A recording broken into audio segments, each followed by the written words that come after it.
Sartor Resartus is an 1836 novel by the Scottish historian and social critic Thomas Carlyle.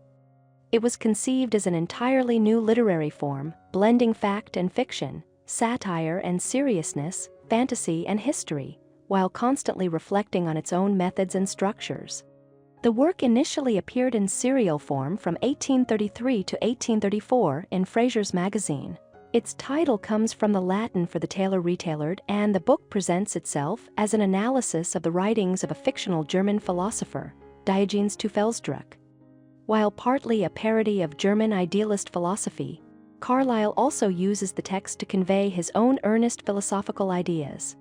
Sartor Resartus is framed as an anonymous editor's review of Teufelsdröck's clothes, their origin and influence for Fraser Magazine. At the opening of Book 1, the editor rambles, lamenting that the post-Enlightenment scientific worldview has stripped life of mystery, particularly regarding profound concepts like the creation of a world. He believes this scientific lens overlooks the most essential tissue of existence, clothing. To correct this, he undertakes the translation of Teufelsdröck's German text into English. Carlyle layers humor into the invented names and locales. Diogenes Teufelsdröckh roughly means God-born devil dung while he teaches at Wisnichtwo, know not where, university as professor of things in general.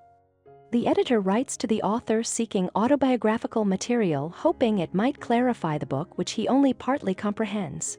The narrative alternates between Teufelsdröck's excerpts, the editor's exasperated commentary and citations from other authors such as Goethe and Shakespeare. Book 1 concludes with a reply from Teufelsdröck's office, several bags marked with zodiac symbols, each containing a jumble of papers holding fragments of the requested autobiographical information. In Book 2, the editor painstakingly arranges these scraps to reconstruct Teufelsdröck's life. Found as an infant on the doorstep of Andreas and Gretchen Futterl, accompanied by gold and a birth certificate bearing his full name, Teufelsdröckh reflects on the significance of names, likening them to the first garment one wears. He argues that language itself is a form of naming, imparting meaning to both objects and abstract ideas, and that a man's name may shape his destiny. His own led him to develop a philosophy centered on clothing. Early on, he is imbued with spiritual discipline and recognized as gifted, leading to his education at Hinterschlag, slap-behind gymnasium where he excels academically but suffers from bullying. As an adult, he appreciates his schooling but regrets its failure to cultivate moral character. Teufelsdröck's early adulthood is marked by aimlessness. He briefly attempts law, searches for meaningful work, and wrestles with the passage of time. Eventually, he secures a teaching post, earning recognition among the German nobility. He meets a woman, Blumen, goddess of flowers. The editor suspects a pseudonym and falls in love, abandoning his position. Yet Blumen is in love with a British man, Togud, plunging Teufelsdröckh into despair. Wandering the countryside, he encounters the pair on their honeymoon, prompting a deep sense of insignificance and the onset of the everlasting no. Carlyle's term for existential and spiritual doubt. The editor struggles to assemble the fragments, but infers that Teufelsdröckh later participates in a war, literal or metaphorical. His philosophical journey spans the everlasting no through a detached center of indifference toward the everlasting yes, ultimately embracing life's meaning via belief in the divine. Book 3 shifts from biography back to philosophy. Initial chapters trace the history of clothing and fashion before exploring the significance of symbols.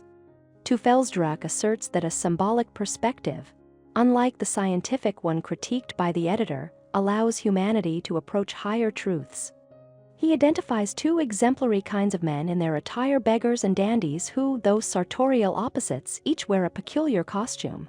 The editor interrupts, questioning whether Teufelsdröck's philosophy is intended seriously or satirically.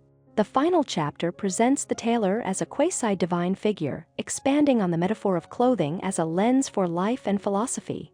The editor closes with commentary on the work's scattered autobiographical fragments and Teufelsdröck's dense metaphorical style, noting that he disappears around the French Revolution of 1830, perhaps joining its upheaval.